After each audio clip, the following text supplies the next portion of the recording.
Welcome to the Learning Pines YouTube. We hope this video helps. You start by defining a focused area where the cork marker was last used. This narrows the search and saves time. You'll clear a 1.5-meter radius quickly, placing items in a tray so nothing gets double searched. Once done, switch on a bright directional lamp and a softer overhead light to reveal shadows.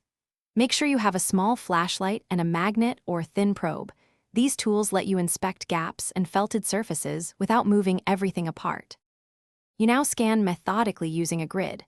Divide the search area into square sections and finish one fully before moving to the next.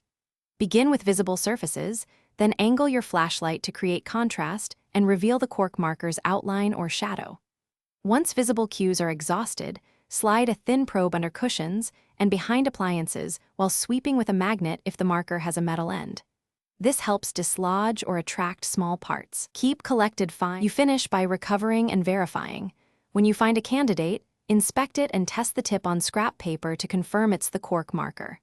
Once confirmed, retrace your last actions to understand how it went missing. If you don't find it, broaden the search radius to bags, pockets, and laundry piles. Check between books and under seat creases.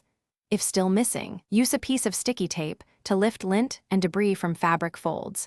This often reveals small hidden items quickly. Thanks for watching. Consider subscribing if we helped you.